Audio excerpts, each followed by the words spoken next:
สวัสดีครับท่านผู้ชมวันนี้พบกับรายการวัดพระหินเพื่อชีวิตนะครับรายการนี้จะนำท่านสู่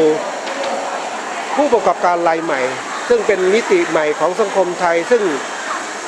การพัฒนาประเทศนั้นเราต้องการผู้ประกอบการที่เก่งและเป็นอายุอย่างเนี้ยนะครับซึ่งจะทำให้ประเทศเราเจริญครับวันนี้ก็อยากแนะนำให้ท่านผู้ชมรู้จักกับผู้ประกอบการของเรานะครับครับเชิญเลยครับครับสวัสดีครับก็ขอเป็นตัวแทนสวัสดีทุกท่านครับที่ดูรายการนี้อยู่นะครับสำหรับวันนี้ก็ได้รับเกียรติจากอาจารย์เชิญกลุ่มพวกผมนะครับซึ่งเป็นกลุ่มผู้ประกอบการใหม่จริงๆแล้วพวกเราทั้งหมดที่นั่งอยู่ในตรงนี้นะครับเราจบจากคณะเกษตรมหาวิทยาลัยเชียงใหม่นะครับเป็นรุ่นที่35ซึ่งวันนี้พวกเราทั้งหมดเนี่ย6คนเนี่ยก็อายุ40เต็มกันเกือบทุกคนแล้วนะครับก็ภาษาอังกฤษเขาพูดไว้ว่า life start at 40นะครับก็มันเป็นช่วงจังหวะที่ชีวิตของผู้ประกอบการแล้วก็เราทำงานเนี่ยหลังจากเรียนจบสั่งสมประสบการณ์มาประมาณสัก10 ปีหลังจากนั้นหลายๆคนในนี้ก็ได้เริ่มผันตัวเองออกมาเป็นผู้ประกอบการนะครับรายใหม่ก็ได้ฟันฝ่าอุปสรรคมาสักพักหลายคนอาจจะเจออุปสรรคกำลังจะเริ่มต้นใหม่กำลังจะเจอปัญหาเนี่ยวันนี้เดี๋ยวผมจะขอเป็นคนที่ดำเนินรายการพูดคุยแลกเปลี่ยนความคิดเห็นกับเพื่อนๆที่เป็นผู้ประกอบการแล้วก็เป็นพนักงานเอกชนรวมถึงเป็นหุ้นส่วนของบริษัทเอกชนหลายๆบริษัทด้วยนะครับก็จริงๆขอแนะนำคนแรกก่อนนะครับคนนี้ชื่อคุณเลอสังมูฮัมหมัดอาลีนะครับก็เป็นเจ้าของฟาร์มไก่บาม่าสายพันธุ์ยุโรปนะครับน่าจะเป็นพันธุ์ที่ใหญ่ที่สุดในโลกณวันนี้นะครับก็นำเข้าธุรกิจนำเข้าฟาร์มนะครับนำเข้าพ่อพันธุ์มาจากตุรกีแล้วก็มาคัดสายพันธุ์ที่เมืองไทยนะครับส่วนคนนี้คุณน้ำนะครับคุณน้ำเนี่ยชื่อน่าจะมาจากน้ำเพราะว่าคุณบริบูรณ์นามสกุลโกมลรักครับก็อันนี้เป็นธุรกิจน้ำบาดาลนะครับรับเจาะน้ำบาดาลส่วนนี้คุณณรงค์ฤทธิ์วงชมพูนะครับเป็นเจ้าของกิจการทำปอนวลิตนะครับเป็นช็อปแล้วก็เป็นฟาร์มที่คัดแยกชิ้นส่วนของสัตว์ด้วยแล้วก็แปรรูปนะครับแล้วก็คุณนพดลนพดาอธิกัมพูนะครับก็เป็นเจ้าของบีกาลิกแล้วก็คุณเมย์นิติสิทธิ์เข็มมณีนะครับก็เป็นผู้ประกอบการบริษัทเคมีเกษตรคิวแมงนะครับเดี๋ยวผมจะให้ทางคุณเลอสันคุณน้ำคุณแอดคุณขวัญนะครับแล้วก็ผมแล้วก็คุณเมย์เนี่ยแนะนำตัวไปทีละคนว่าธุรกิจที่ตัวเองทำอะไรอยู่ทำไปเพื่ออะไรแล้วก็ที่ผ่านมาเนี่ยประสบการณ์ทั้งหมดที่หลังจากจบมาทำอะไรไปทำอะไรบ้างแล้วทำไมถึงมาอยู่ตรงนี้นะครับงั้นก็เชิญคุณเลอสันเล่าเรื่องของตัวเองให้ทางผู้ฟังได้รับฟังก่อนเลยครับ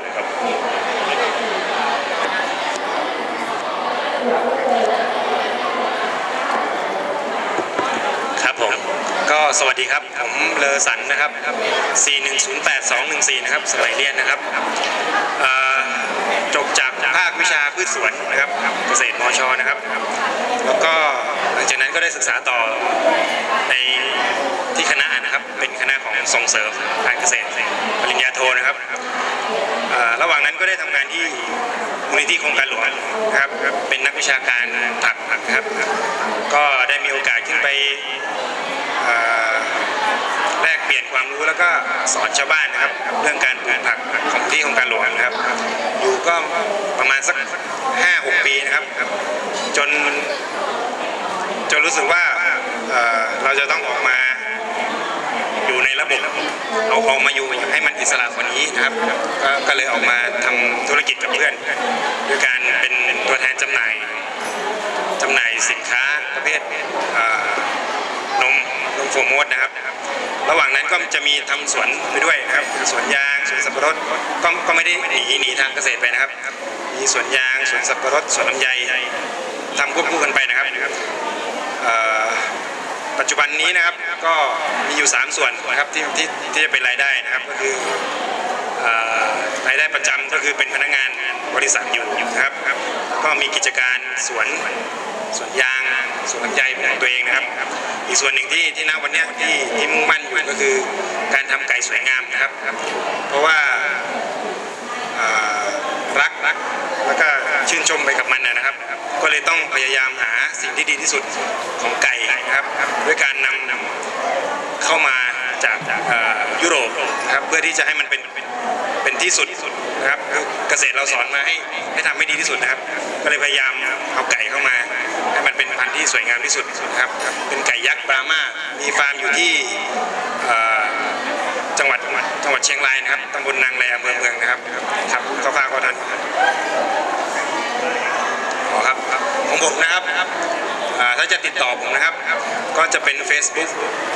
ปรามาเคซี่นะครับเขียนเข้าไปเลยนะครับมันจะขึ้นเพจขึ้นมานะครับติดต่อแล้วก็สื่อสารกับผมได้ทางนี้นะครับครับก็ทางคุณเลอศักดิ์ก็ถือว่าเป็นผู้เชี่ยวชาญด้านไก่นะวันนี้นะครับถือว่าเป็นเซียนคนหนึ่งในวงการไก่สวยงามนะครับต่อไปเชิญคุณน้ำครับคุณบริบูรณ์ครับสวัสดีครับผมน้ำนะครับบริบูรณ์กุมลรัตน์นะครับเกษตรมชรุ่น35นะครับก็จบจากภาควิชาส่งเสริมนะครับก็ใช้เวลาเรียนนานกว่าเพื่อนหน่อยนะครับ6 ปีนะครับ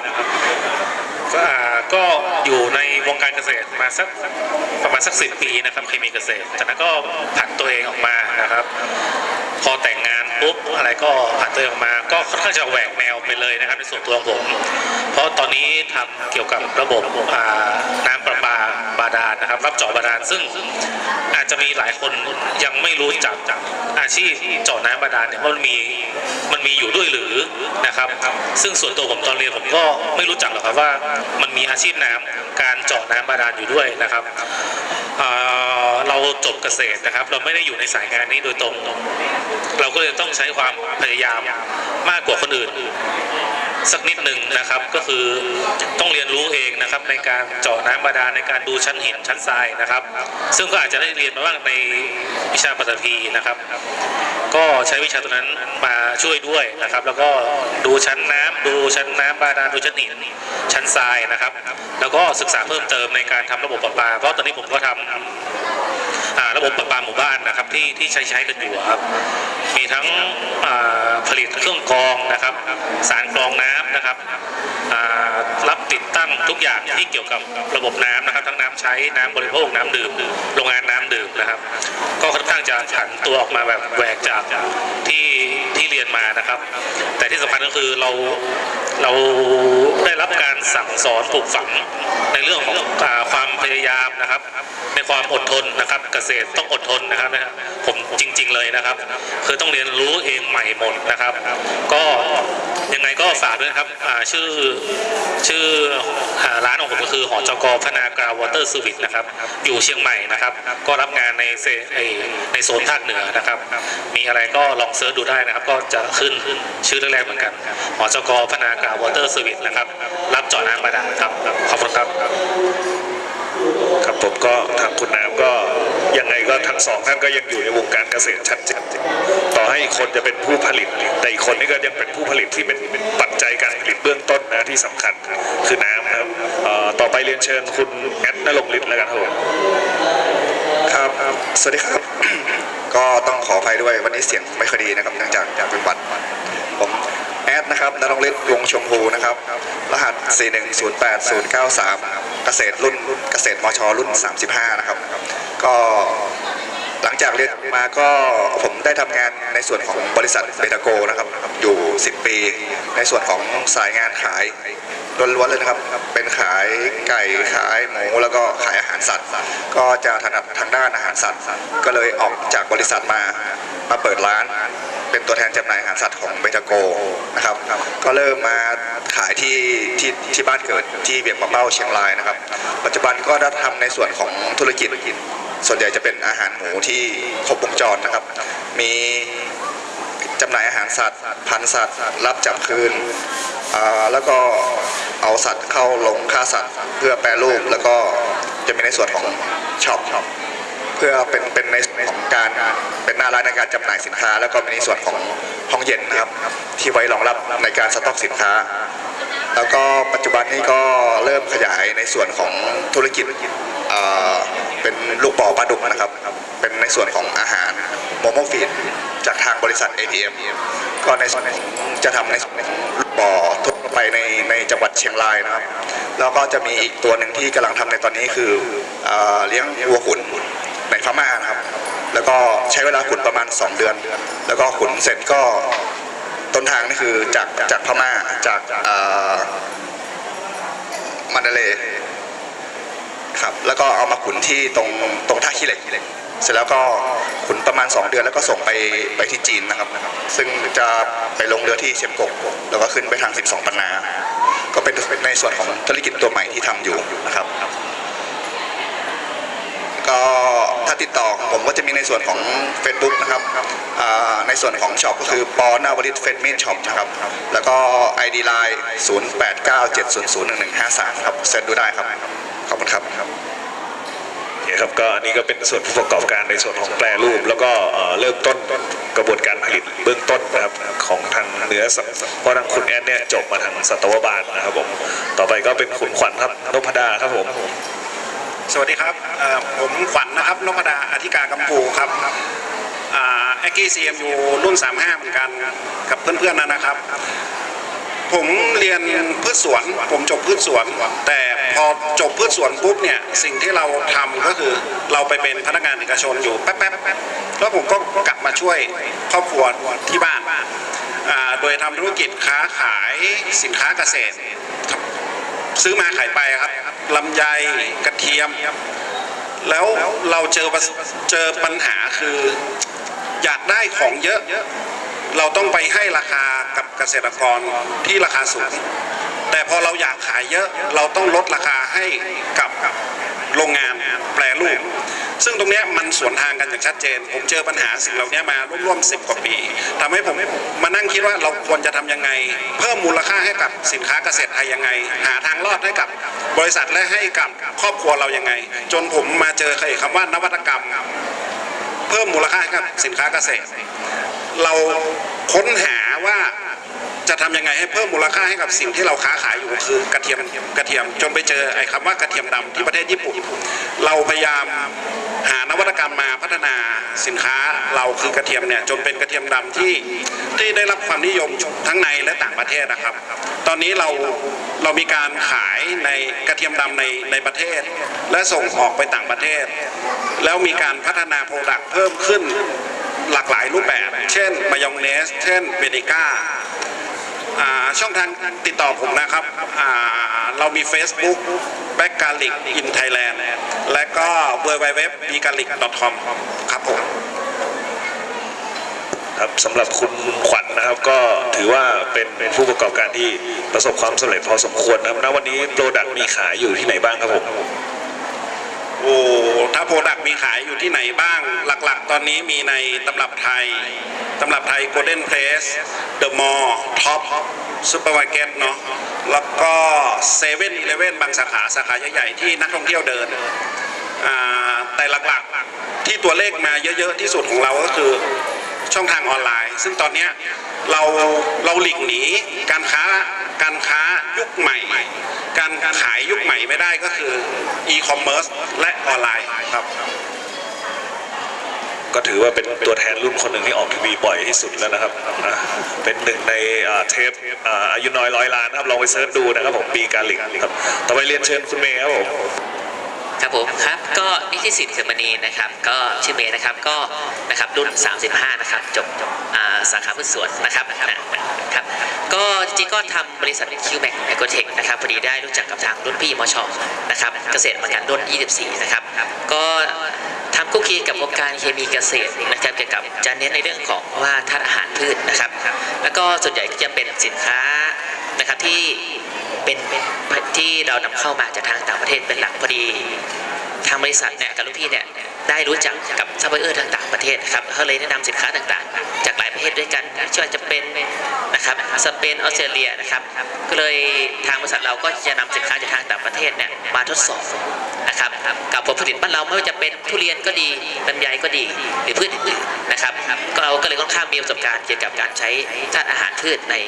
พืชต่างๆหลายพืชด้วยกันนะครับแต่ตอนนี้เราก็มีความมั่นใจที่ว่าจะได้นำสินค้าเกี่ยวกับธาตุอาหารพืช แต่ลำไยและก็ทุเรียนเป็นหลักนะครับซึ่งเราก็ถือว่าเป็นบริษัทที่มีความเชี่ยวชาญนะครับในการใช้ผลิตภัณฑ์ใน2พืชหลักนี้นะครับสำหรับสินค้าเรานะครับจริงๆแล้วก็จะเป็น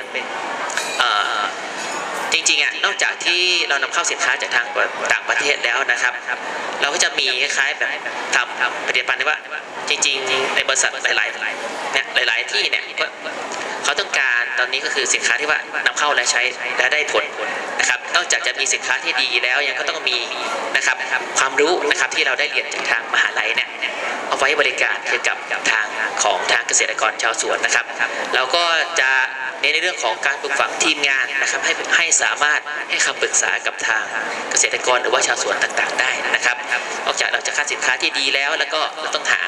นะครับข้อมูลวิชาการใหม่ๆนะครับให้ไปแนะนำถึงชาวสวนได้นะครับ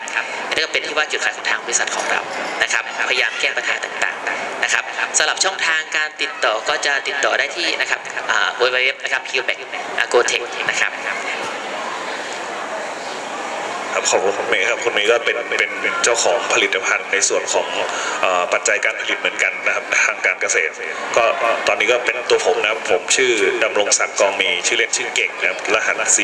4108108 ก็เป็นเกษตรรุ่น35เหมือนกันครับชีวิตผมค่อนข้างจะแหวกแนวออกจากเพื่อนๆหน่อยนึงนะครับผมก็จบมาก็ไปเป็นเซลล์ขายปุ๋ยเคมีอยู่ในบริษัทเคมีเกษตรระดับโลกณวันนี้ก็คือยาล่านะครับบริษัทที่เป็นปุ๋ยเคมีที่ใหญ่ที่สุดในโลกตอนนั้นอยู่4 ปีครับเสร็จก็ลาออกจากนั้นผมก็ไปล้างจานที่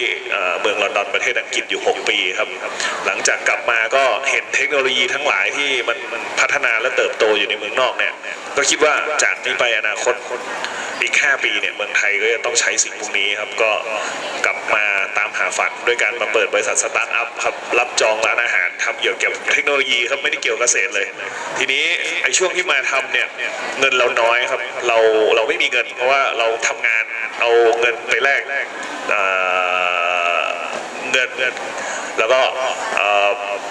เก็บเงินตรงนั้นมา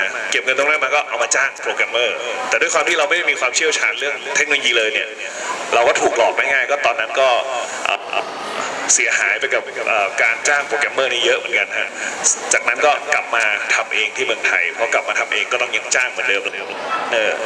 ตอนนั้นก็ไปไล่ขอทุนตามหน่วยงานรัฐหน่วยงานเอกชนต่างๆครับก็สุดท้ายก็ได้ทำอยู่ประมาณ3 ปีครับบริษัทก็เจ๊งไปก็เสียหายไปหลายล้านอยู่นะครับแต่ทีนี้ก็ในเมื่อเรามีสิทธิ์ได้เริ่มต้นใหม่ครับชีวิตของเกษตรทุกคนต้องอดทนแล้วก็หาวิธีใหม่ๆในช่วงที่ผมไปเนี่ยก็หาโอกาสที่มันซ่อนอยู่ในโอกาสที่เราไปทำตอนสตาร์ทอัพนะครับผมก็มาเจอธุรกิจที่ดินนะครับก็ซึ่งทุกวันนี้คนที่เคยเป็นหุ้นส่วนผมเนี่ยเขาก็มีญาติพี่น้องที่อยากขายที่ดินแปลงใหญ่ก็กลายเป็นว่าหลักๆเลยวันนี้ผมทำขายที่ดินนะครับเป็นตัวแทนดูแลให้กับตระกูลใหญ่ๆที่เขามีที่ดินผืนใหญ่ๆครับก็ชื่อเพจของผมกับLine แอดของผมชื่อ Rich Land Family Rich ที่แปลว่ารวยนะครับแล้วก็ Land แปลว่าที่ดินแล้วก็ Family ก็คือครอบครัวก็คือผมก็จะเป็นคนดูแลที่ดินให้กับผู้หลักผู้ใหญ่ในระดับเลเวลอีกเลเวลหนึ่งนะครับดูแลกันเป็นเหมือนญาติมิตรอย่างเงี้ยครับณวันนี้ก็ถือว่าเป็นรายได้หลักที่ทำตรงส่วนนี้อยู่ส่วนอีกอันนึงก็คือเป็นธุรกิจที่ใกล้เคียงกันในการที่จะทำต่อยอดจากการค้าขายที่ดินก็คือผมก็ไปขายงานศิลปะครับเพราะจริงๆแล้วบ้านอยู่ที่เชียงรายตอนนี้เนี่ยเชียงรายเป็นเมืองศิลปะแล้วก็เป็นเมืองที่ค่อนข้างเติบโตมากหลักๆก็เลยกลายเป็นว่าขายที่ดินแล้วก็งานศิลปะซึ่งในอนาคตเนี่ยปีหน้าถ้าไม่มีอะไรผิดพลาดก็น่าจะสามารถเปิดแกลเลอรี่อยู่แถวๆไนท์บาซ่าที่เชียงรายนะครับเพื่อเป็นจุดศูนย์กลางขายงานศิลปะให้กับกลุ่มนักท่องเที่ยวนะครับเพราะฉะนั้นช่องทางติดต่อผมก็มี Line แอดเนี่ยครับ Rich Land Family แล้วก็เพจ Facebook นะครับชื่อ Rich Land Family เหมือนกันเบอร์โทรก็ 0888527777 นะครับเดี๋ยวผมจะชวนเพื่อนคุยนิดนึงว่าคือผมเนี่ยเจ๊งมาประมาณ2 ล้าน3 ล้านทุกวันนี้ยังเหลือหนี้ที่จะต้องเคลียร์ในภารกิจพวกนี้อีกนิดหน่อยอาจารย์มันจะผ่านไปแล้วแต่คือโอ้โหช่วงที่มันเป็นเนี่ยมันเหนื่อยมากอาจารย์แล้วก็ การเป็นหนี้มันเป็นอะไรที่มันแย่มากครับแล้วเป็นหนี้ที่ไม่ก่อให้เกิดรายได้เนี่ยมันยิ่งหนักหนาสาหัสเดี๋ยวผมจะชวนเพื่อนคุยว่าประสบการณ์พวกนี้คุณผ่านมาบ้างไหมแล้วถ้าคุณผ่านคุณทำมันยังไงคุณมองว่าการเป็นผู้ประกอบการเนี่ยสำหรับผมมองว่าเริ่มเร็วเนี่ยโคตรดีอาจารย์แต่มันไม่มีใครสำเร็จเลยในนาทีแรกเนี่ยการที่จะสเต็ปไปตรงนั้นเนี่ยมันเป็นอะไรที่เหนื่อยนะหลายๆคนเจอเนี่ยแต่ทีนี้อยู่ที่หลายคนจะรับมือมันยังไงอันเนี้ยสำคัญครับเป็นหนี้ไม่ได้ตายอาจารย์แต่เป็นหนี้แล้วเหนื่อย เดี๋ยวเชิญคุณน้ำก่อนเลยครับเคยเจอประสบการณ์นี้ไหมครับในส่วนนี้นะครับก็คิดว่าก็น่าจะเป็นปัญหาของหลายๆคนนะครับในช่วงเริ่มต้นธุรกิจที่มันเติบโตเร็วของในส่วนผมอะช่วงประมาณสัก 4-5 ปีที่แล้วมันธุรกิจการเจาะน้ำบาดาลนะครับในช่วงภาวะธุรกิจภัยแล้งเนี่ยผมทำรายได้วันหนึ่งก็วันละเป็นแสนนะครับมันเลยเร็วมากเลยมีอยู่ช่วงหนึ่งมันเพิ่งมาคิดได้ตอนนี้นะครับก็คือเราประมาทในชีวิตไปเราคิดว่ารายได้เราอย่างเงี้ยมันจะต้องเป็นอย่างเงี้ยตลอดเพราะว่ามันรายได้วันละแสนวันละ20,000-30,000เราหาได้ง่ายๆมากนะครับตอนนั้นก็เลยเผลอนะครับไปลงทุนอสังหาริมทรัพย์นะครับเพื่อที่คิดว่าจะเป็นรายได้ให้เราเป็นเสือนอนกินประมาณนี้นะครับที่เขาพูดกันเก็บกินค่าเช่าอย่างเงี้ยครับแต่จริงๆแล้วพอปี2 ปีให้หลังมามันไม่ใช่อย่างนั้นครับภาวะดินฟ้าอากาศน้ำมันมีฝนลงมาปริมาณน้ำพอใช้การขุดเจาะบ่อบาดาลมีน้อยลงกฎหมายเข้มงวดมากขึ้นนะครับการแข่งขันสูงขึ้นเราเริ่มมีสภาวะที่ฝืดเคืองแล้วนะครับเดินหน้าก็ไม่ค่อยจะไหวนะครับถอยหลังก็ไม่ได้นะครับก็หาวิธีครับเราก็คือยอมรับอยู่กับมันนะครับหาวิธีหาทางออกคุยกับธนาคารว่าเรามีแนวทางแก้ไขยังไงไม่หนีครับไม่ท้อได้นะครับไม่หนีก็คือสู้ต่อไปนะครับตั้งใจทำงานต่อไปตอนนี้ก็คือพยายามเคลียร์ทีละอย่างนะครับแล้วก็เตือนสติตัวเองให้มีสติตลอดนะครับอย่าไปหวือหวากับรายได้ที่เข้ามาโดยที่เรายังไม่ได้คิดไต่ตองให้มันดีๆครบถ้วนนะครับก็ตอนนี้ก็โอเคครับก็เริ่มเบาเนื้อเบาตัวไม่เป็นนี่แล้วเป็นครับอาจารย์แต่อยู่กับมันได้แล้วครับเป็นแต่เราอยู่กับมันได้ครับโอเคครับขอบคุณครับอันนี้ก็ถือว่าหนักหนาสาหัสนะครับจริงอย่างที่บอกแหละครับว่าเป็นหนี้เนี่ยสำหรับผมนะอาจารย์ผมมองว่าเป็นหนี้เนี่ยมันไม่ได้ไปฆ่าคนตายอย่างแรกไม่ติดคุกครับต่อให้เขาจะฟ้องเนี่ยบัตรเครดิตปล่อยฟ้องไปก่อนผมไม่หนีแต่ผมไม่มีถ้ามีเดี๋ยวเอาไปจ่ายเพราะฉะนั้นอยู่กับมันก่อนใจเย็นเพราะว่ากระบวนการทางกฎหมายมันก็จะไปเรื่อยๆใช่ไหมครับเพราะฉะนั้นเราก็ฟื้นความรู้สึกฟื้นอะไรต่างๆให้กลับมาให้ดีก่อนแล้วเดี๋ยวเรื่องนี้ว่ากันอีกทีหนึ่งครับคนหลายคนบอกไม่มีหนี้ไม่มีหน้าไม่ใช่แล้วครับไม่มีหนี้เนี่ยเป็นลาภอันประเสริฐครับอาจารย์เดี๋ยวเชิญคุณณรงค์ฤทธิ์ครับมีประสบการณ์ตรงนี้ก็ช่วยแลกเปลี่ยนกันครับจริงหลังจากออกจากเบตาโกมาประมาณปี 55 นะครับก็มีพาร์ทเนอร์ทางธุรกิจตัวที่แบบทำให้ผมขึ้นอีกคือการส่งเป็นการค้าชายแดนนะครับส่งไปที่จีนตอนนั้นสไตล์คุณน้ำเลยคือกำไรดีมากกำไรวันละแสนกำไรเดือนละล้าน2 ล้านสบายๆแล้วเท่ากับแต่เรามันก็ทำให้เรามือเติบอยากทำอะไรทำก็มาเจอในช่วงวิกฤต 2-3 ปีหลังมานี่ก็ลูกค้าก็เริ่มดึงเงินลูกค้าเริ่มเบี้ยวหลายๆอย่างเหมือนกันผมก็การแก้ทางปัญหาการแก้ปัญหาคือเราหยุดในสิ่งที่เราทำแล้วมันไม่โอเคเราก็ไปแตกลายทำช่องทางใหม่อย่างในส่วนของธุรกิจลูกบ่อปลาดุกที่ผมทำอยู่ก็เพิ่งทำมาไม่กี่เดือนการขุนวัวในพม่าแล้วส่งไปจีนก็เป็นธุรกิจที่ทำใหม่นะครับก็ต่อไปก็จะเป็นจะทำในส่วนของขายพวกชิ้นส่วนหมูเข้าไปที่ทางเขมรนะครับก็ยังไงเราก็ต้องสู้ต่อไปครับไม่กลัวครับมีหนี้ไหมไม่มีแล้วเยอะมากครับโอ้ 8 หลักครับอาจารย์แต่ไม่กลัวครับ ไม่กลัวนะ ไม่กลัวครับ ครับครับ คือจริงๆภาพที่อาจารย์นั่งอัดตอนนี้นะครับ จริง ๆ มันเป็นเหมือนภาพที่พวกผมคุยกันเมื่อคืน นั่งคุยกันเมื่อคืนโต๊ะนี้เลยนะอาจารย์ครับ เราคุยเรื่องพวกนี้เลยว่า เป็นหนี้แก้ยังไงวะทำยังไงวะอยู่กับมันยังไงวะแล้วอย่างคุณเอฟเนี่ยครับสิ่งที่เขาทำตอนนี้ก็คือการหาช่องทางใหม่ ปรับตัวแล้วก็กลับมาสู่คำว่าพื้นฐานอาจารย์ฝรั่งเขาพูดถึงคำว่า back to basic เนี่ยตอนนี้พวกเราทุกคนเนี่ยนั่งคุยกันอย่างเดียวมันเคยมีคนกล่าวไว้ว่าวันนี้ครับชีวิตมีให้คุณเลือกแค่2 ทางคือ1 go to the future ไปกับอนาคตให้เร็วที่สุด ไปกับเทคโนโลยีให้เร็วที่สุด หรือถ้าไม่งั้นคุณต้องกลับมา back to basic ให้เร็วที่สุดเหมือนกันเพราะฉะนั้นเนี่ยตรงกลางไม่มีแล้วอาจารย์ไม่มีช่องว่างตรงกลางให้กับคนที่ไม่รู้จะต้องไปหน้าหรือถอยหลังนะตอนนี้พวกผมการเกษตรมาสิ่งที่นั่งคุยกันเมื่อคืนคือ back to basic เป็นหัวข้อที่กำลังนั่งคุยกันเมื่อคืนครับมีอะไรแชร์ในส่วนของตรงนี้ให้พวกเราฟังบ้างไหมครับแชร์ในส่วนของการเป็นหนี้ณวันนี้ ผมไม่น้อยหน้าใครนะครับ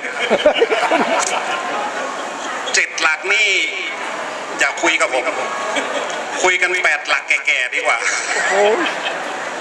มันเป็นการกู้เพื่อการลงทุนครับอาจารย์ของผมเป็นการกู้เพื่อสร้างโรงงานพัฒนาโปรดักต์แล้วเป็นการกู้เพื่อทุกอย่างมาหมุนเวียนในระบบ เราโตมาจากค้าสินค้าแบบค้าพืชไร่ซื้อมากขายมากกำไรน้อยซื้อเยอะขายเยอะกำไรน้อยเราผันตัวเองมาเป็นโรงงานพัฒนาอาหารแปรรูปอาหารโดยใช้นวัตกรรมเพิ่มมูลค่าให้กับอาหารนี่คือทางรอดของธุรกิจผมการเป็นหนี้8 หลักแก่ๆที่ผมพูดถึงผมมองว่าปี62จะหมดละไม่มีปัญหา63ผมหลุดแน่นอน8 หลักแก่ๆที่ผมพูดถึงเนี่ยผมคิดว่าผมจะเคลียร์หมดภายในปี63โอ้ดีใจด้วยเคลียร์หมดได้แน่นอนแล้วก็ผมมองว่าถ้าได้ให้ผมฝากถึงน้องๆรุ่นใหม่หรือคนที่คิดจะทำธุรกิจการเพิ่มมูลค่าให้กับสิ่งที่เรารักอะไรก็ตามที่เรารักเช่นไก่ของเพื่อนผมเช่นพืชผักเช่นอะไรก็ตามที่เรารักงานแฮนด์เมดหรืออะไรก็ตามที่เรารักมองถึงการเพิ่มมูลค่าให้กับมันทำยังไงให้เพิ่มมูลค่าให้กับสินค้าที่เรากำลังทำเรากำลังรักอยู่ได้เราต้องรักกับมันจริงๆเราจะมองเห็นว่าเราจะเพิ่มมูลค่าให้กับมันยังไงครับผมฝากแค่นี้ครับอย่าไปกลัวครับนี่ผม8 หลักแก่ๆผมแก่ๆเกือบ9แล้วเกือบ9 หลักแล้วด้วยซ้ำครับนะครับ7 หลักอย่าคุยกับผม อย่ากลัวนะครับกับการเป็นหนี้ยิ่งเป็นผู้ประกอบการใหม่นะครับผมเชื่อว่าทุกคนนี่วิ่งชนอย่างเดียวในวันที่ยังไม่40เนี่ยอันนี้เราคุยกับคนที่ต่ำกว่า40แล้วนะครับจบมานี่วิ่งชนอย่างเดียวครับตอนนี้พอถึงวันหนึ่งเนี่ยมันจะเริ่มรู้อาจารย์ว่าเฮ้ยจะไปยังไงเพราะทุกวันนี้ผมเชื่อว่าทุกคนสามารถกำหนดทิศทางตัวเองได้ละ40เนี่ยนะครับจะเห็นชัดเจนมากนะแต่ต้องลุยมาก่อนนะครับแต่ถ้าไม่กล้าเสี่ยงไม่กล้าออกจากคอมฟอร์ตโซนเนี่ยค่อนข้างจะลำบากคุณเมย์แชร์หน่อยครับอ๋อครับก็มีประสบการณ์มากนะครับแต่อาจจะไม่ถึงนะฮะอาจจะน้อยกว่าเพื่อนๆหน่อยเพราะจริงๆก็ผมก็อยู่ในระบบของหุ้นส่วนนะครับจริงๆก็เคยทำบริษัทร่วมทุนกับทางบริษัทไต้หวันนะครับก็มีประสบการณ์ทำเคมีเกษตรด้วยกันนะครับก็ทำแบรนด์ใหม่นะครับได้ประมาณ3 ปีนะครับอยู่มาวันหนึ่งมันคล้ายๆการแบ่งผลประโยชน์กับทางต่างประเทศไม่ลงตัวนะครับถามว่าวันนั้นก็เลยต้องแบบหยุดและออกมาทำบริษัทใหม่ทั้งที่เราก็เพราะช่วง3 ปีแรกทั้งลงทุนลงแรงไปค่อนข้างเยอะนะครับจริงๆไม่เกี่ยวนั้นของทั้งเงินแล้วก็กำลังใจด้วยเพราะว่าการทำสินค้าใหม่เข้าในท้องตลาดเคมีเกษตรทางบ้านเราเนี่ยค่อนข้างยากนะครับต้องใช้นะแบบกำลังกายกำลังใจค่อนข้างเยอะแล้วก็ลงแรงค่อนข้างเยอะนะครับเพราะฉะนั้นในการที่จะทำแบบแบรนด์ใหม่ขึ้นมาอีกแบรนด์นึงเนี่ยมันใช้เนาะทั้งเงินกำลังเงินกำลังทรัพย์เยอะนะครับแต่ว่าเราก็ต้องคุยกันกับทางทีมงานว่าโอเค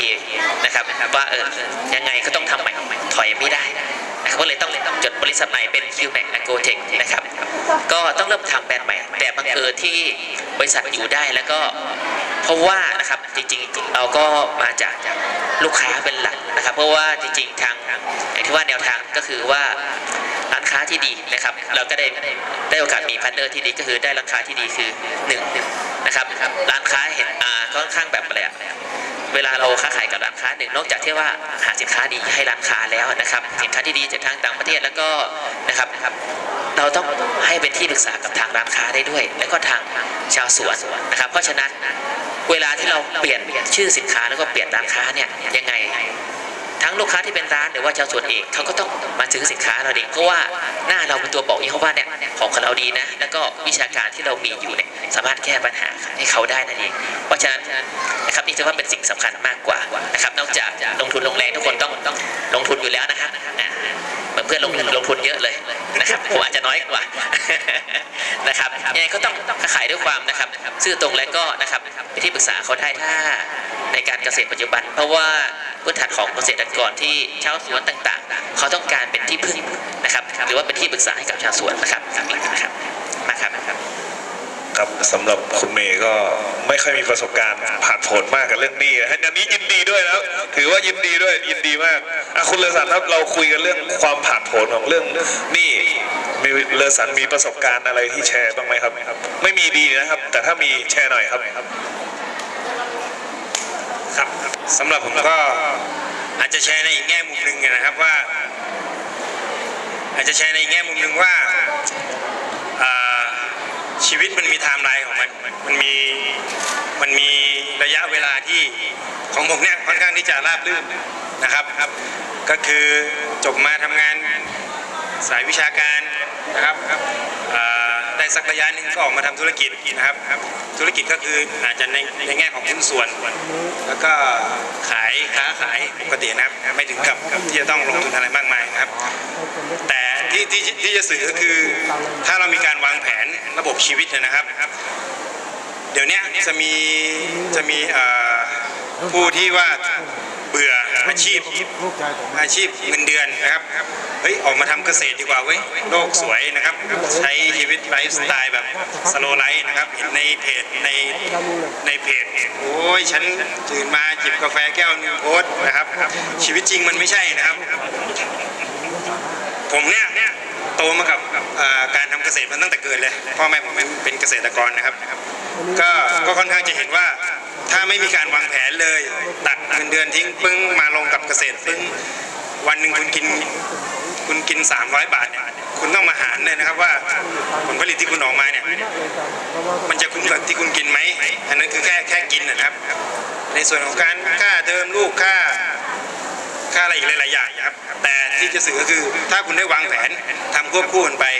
ระยะหนึ่งคุณเก็บเกี่ยวประสบการณ์ทางด้านธุรกิจทางด้านการทำงานเงินเดือนนะครับแล้วทำควบคู่ไปปลูกผักปลูกหญ้าศึกษานะครับศึกษาเทคโนโลยีใหม่ๆนะครับทุกวันนี้ไอ้ธุรกิจที่ผมเริ่มที่จะสนใจจริงๆนะครับก็มันมาจากความรักนะครับ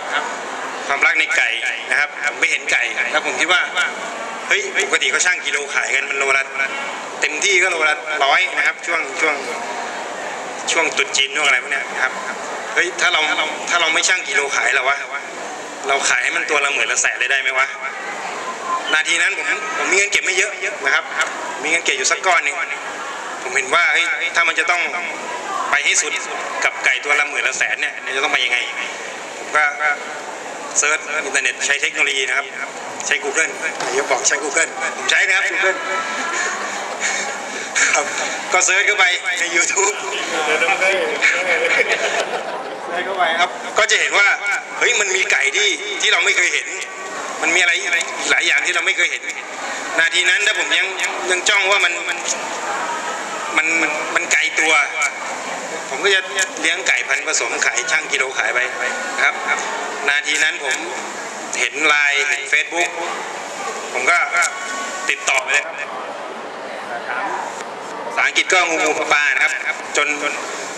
นต้องบินไปหาเขานะครับเพื่อที่จะไปศึกษาข้อมูลนะครับใช้เงินเก็บเพื่อที่จะลงทุนแล้วเราเห็นภาพแล้วว่ามันจะกลับมาเราวางแผนมีเทคโนโลยีเพราะผมได้มาปุ๊บผลที่ได้มานะครับผมลงทุนลงแรง กับมันด้วยกับขออนุญาตเมียผมแทบจะนอนอยู่ในเล้าไก่นะครับในระยะแรกๆเมียบอกว่าใช้เวลาอยู่กับไก่มากกว่าฉันอีกนะแต่นั่นก็คือมันเป็นแผนที่ว่าเมียต้องเข้าใจนะครับจนได้มากับทุกวันนี้นะครับไก่ที่ผมเลี้ยงอยู่เนี้ยได้ที่ 1ของประเทศไทยนะครับได้ถ้วยพระราชทานนะครับแล้วก็มันก็จะสามารถต่อยอดไปกับธุรกิจอื่นๆได้โดยผมมีไก่เนี่ยเป็นตัวนำนะครับสำหรับเรื่องของหนี้สินนะครับก็จะเป็นหนี้ตามยอดหนี้บ้านหนี้สินส่วนในหนี้ธุรกิจเนี่ยผมจะใช้เงินเดือนที่ผมมีรายได้ประจำอยู่เนี่ยก็เซฟหน่อยแล้วก็เอามาลงทุนกับตรงนี้มันก็จะหมุนเข้ามาหนี้บ้านตามเรทเวลาของเขาครับจะสื่อถึงน้องๆก็คือคิดให้ดีก่อนที่จะมาทำธุรกิจวางแผนแล้วก็ในเมื่อเราตัดสินใจแล้วไปให้มันสุดๆไปให้มันแบบอย่าไปกักนะครับครับเท่านี้นะครับครับ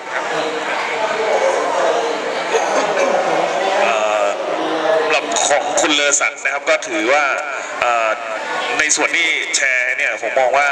การวางแผนในการเตรียมพร้อมในการจะทำธุรกิจสำคัญมากเพื่อที่ได้ไม่ต้องไปลองผิดลองถูกอะไรมากในส่วนตัวของผมนะครับคงมันมีคำกล่าวว่าโลกนี้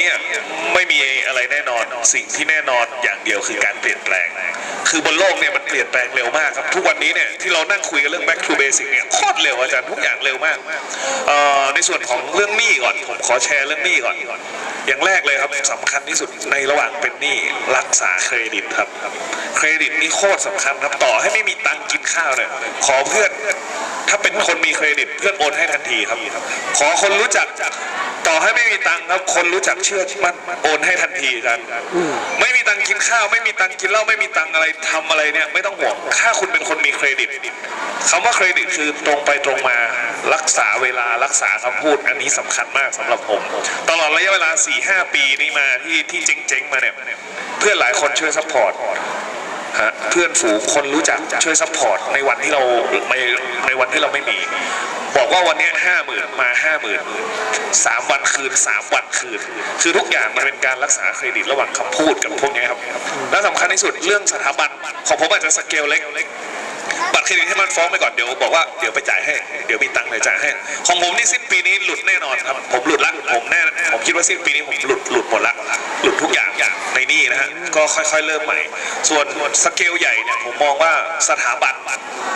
ไม่มีใครเข้ามาก้าวไก่ตรงนี้คือคุณเป็นลูกหนี้เนี่ยแสดงตัวให้เจ้าหนี้เห็นบ่อยๆไม่เป็นไรครับ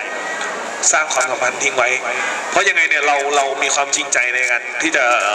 คืนหนี้ได้เนี่ยผมเชื่อว่าเจ้าหนี้ทุกคนเนี่ยแฮปปี้มากที่จะสนทนาปราศัยกับลูกหนี้นะครับไม่หนีเพราะคือให้รักษาเครดิตสำคัญที่สุดส่วนเรื่องการจะเป็นผู้ประกอบการเนี่ยครับผมมองว่าถ้าน้องอยากจะทำธุรกิจหรือใครที่ทำธุรกิจเนี่ยสิ่ง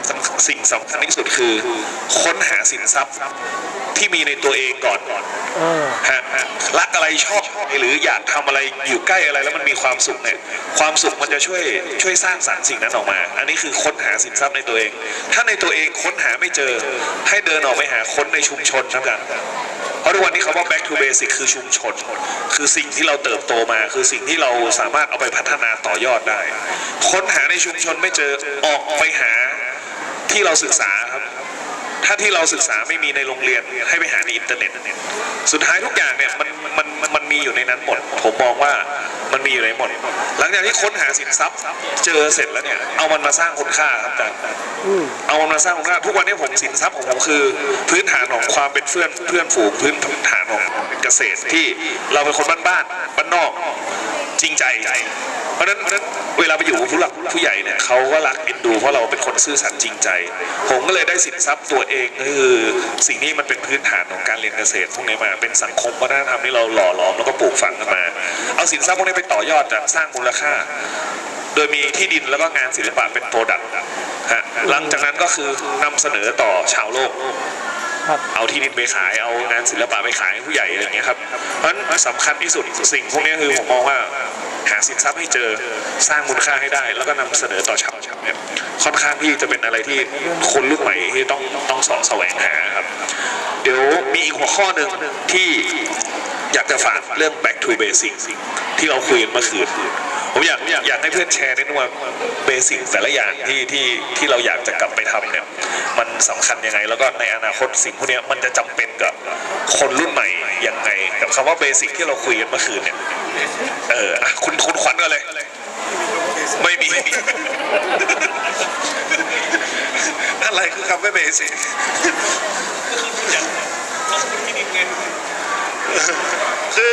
คืออะไรคือคำว่า back to basic แต่ผมไม่รู้ผมจะอธิบายเอาออกมายังไงเนาะไอ้เขาเอาคำว่า back to basic แต่ความฝันของผมความตั้งใจของผมคือเขาเรียกอะไรหลุดพ้นเกษียณการทำงานตอนอายุแค่50ไม่เกิน55ต้องเกษียณให้ได้นั่นคือธุรกิจผมเนี่ยพอมีกำไรพอมันเติบโตผมก็จะกันกำไรบางส่วนไปลงทุนในส่วนของที่ก่อให้เกิดรายได้ที่ยั่งยืนขึ้นนั่นคือทางออกนั่นคือทางการวางแผนของธุรกิจและของชีวิตรวมถึงครอบครัวในอนาคตส่วนในคำว่าเบสิกของผมณวันนี้เนี่ยมันเติบโตมันเขาเรียกว่าอะไรมันข้ามคำว่าเบสิกไปแล้วมันข้ามคำว่าเบสิกไปแล้วมันใช้คำว่านวัตกรรมอินโนเวชันอะไรซะมากกว่าครับ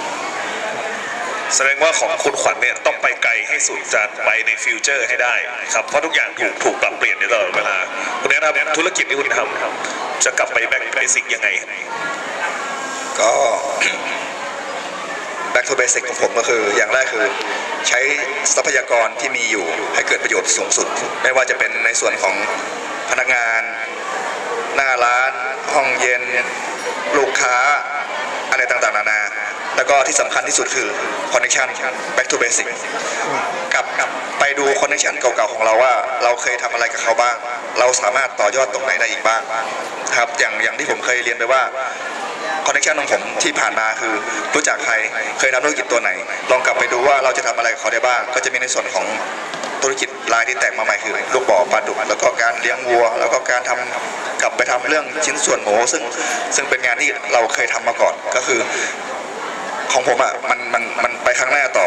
ตามเทคโนโลยีมันไม่ทันหรอกก็คือต้องกลับมาในสังคมเกษตรเหมือนเดิมครับมาในส่วนของ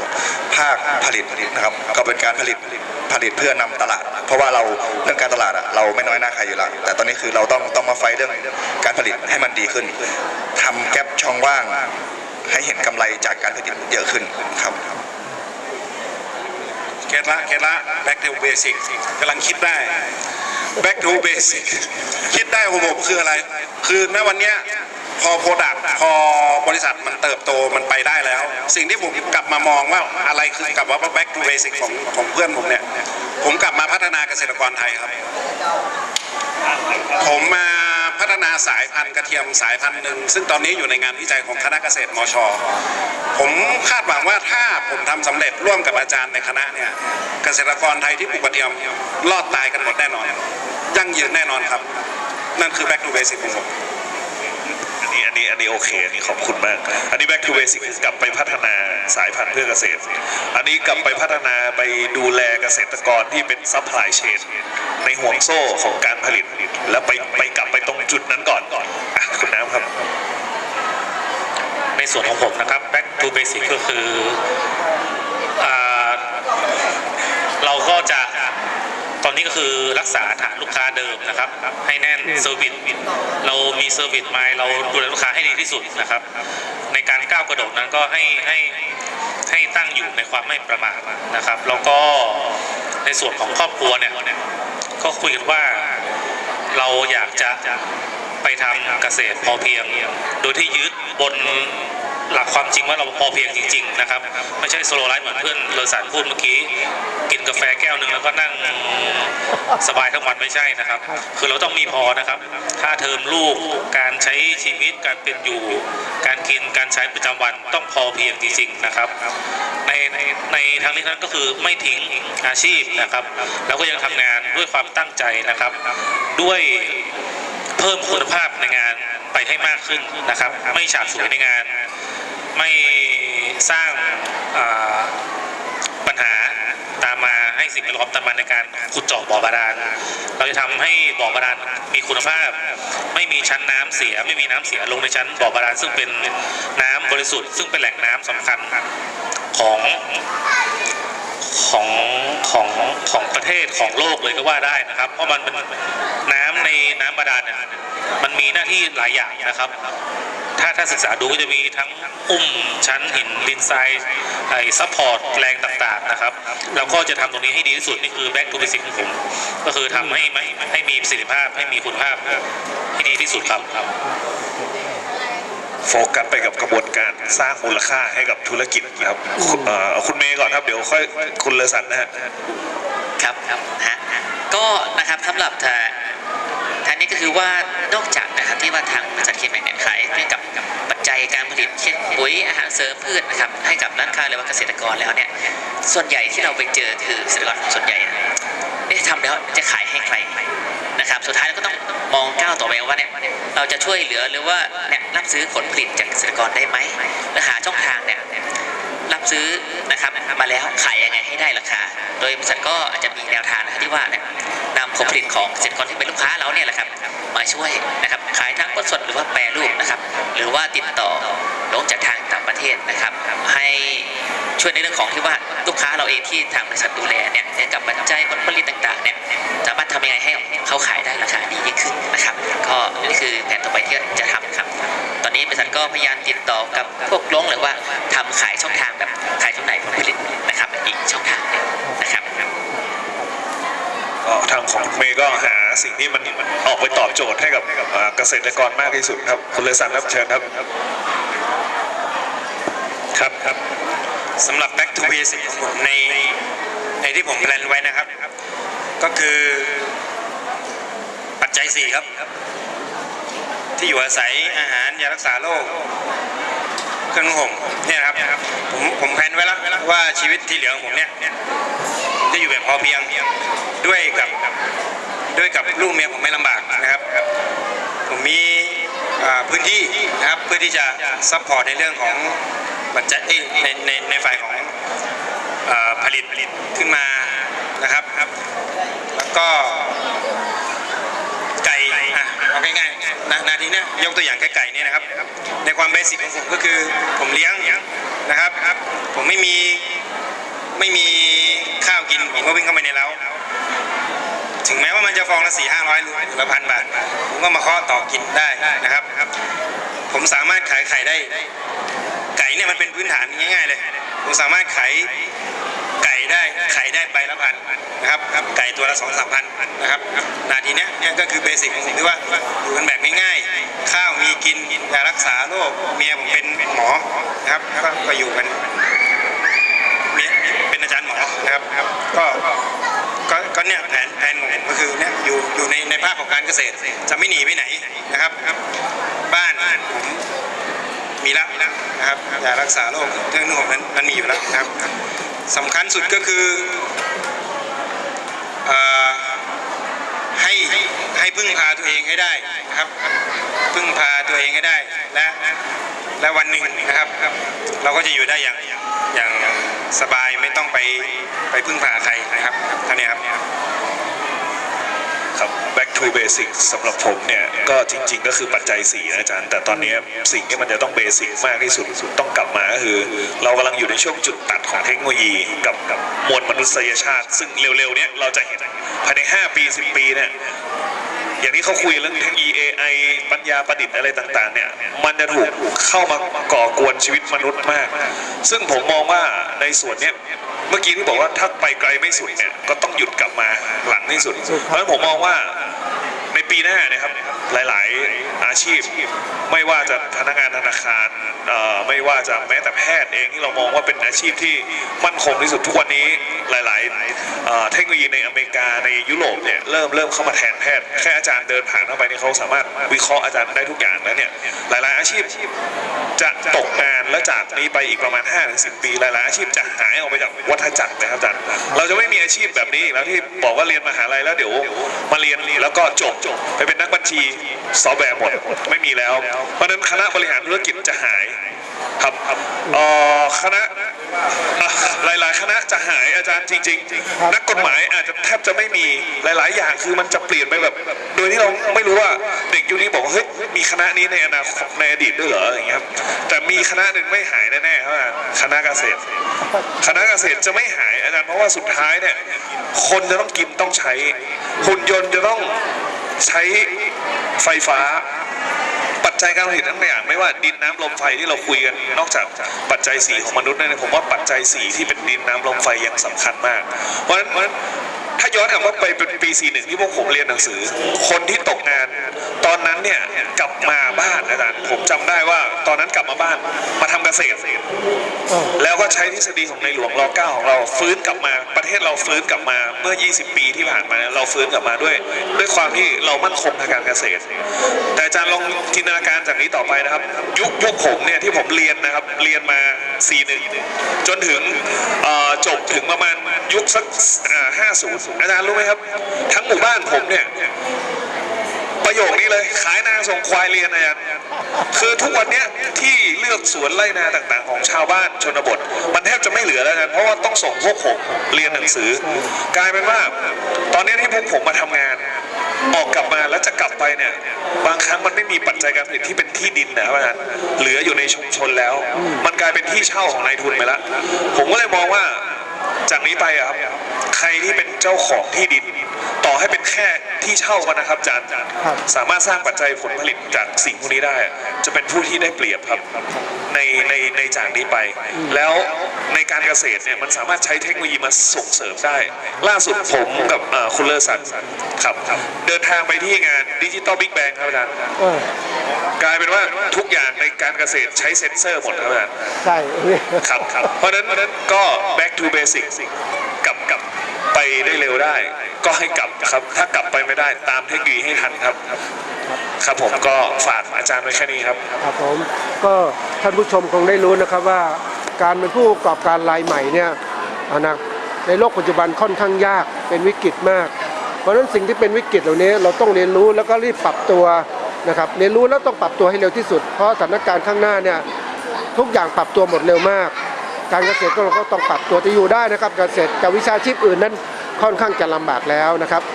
ถ้าท่านผู้ชมสนใจติดตามรายการของเรานะครับก็เข้าไปดูนะครับวัดพระหินเพื่อชีวิตอันนี้จะเป็นตอนที่207เรื่องของผู้ประกอบการรายใหม่ครับก็ฝากท่านผู้ชมนะครับติดตามผู้ประกอบการรายใหม่ของเรานะครับซึ่งถือว่าเป็นอนาคตของชาตินะครับเพราะว่าวันนี้ถ้าผู้ประกอบการเกษตรของเรามีความรู้มีความสามารถอย่างนี้อนาคตเจริญเพราะว่าเขาปรับตัวแล้วกับโลกเรียนรู้มีสิ่งหนึ่งที่ฝากกับท่านผู้ชมนะครับว่าในโลกเกษตรยุคใหม่นั้นผู้ที่จบต่างๆเนี่ยจำเป็นต้องรู้ว่าเป้าหมายชีวิตคืออะไรอันที่2เนี่ยอะไรสิ่งสำคัญที่สุดอย่าไปเสเพต่างๆเราต้องตั้งเป้าหมายว่าจัดลำดับความสำคัญนะครับอันที่3เริ่มการวางแผนนะว่าจะทำยังไงให้มันเร็วที่สุดอันที่4ก็ต้องอันที่5ต้องพยายามอย่างให้เต็มที่ที่สุดที่เราทำได้นะครับชีวิตของเราก็จะอยู่อย่างมั่นคงนะครับวันนี้หมดเวลาแล้วครับสวัสดีกับวิทยากรทุกท่านนะครับขอบคุณมากนะครับสวัสดีครับ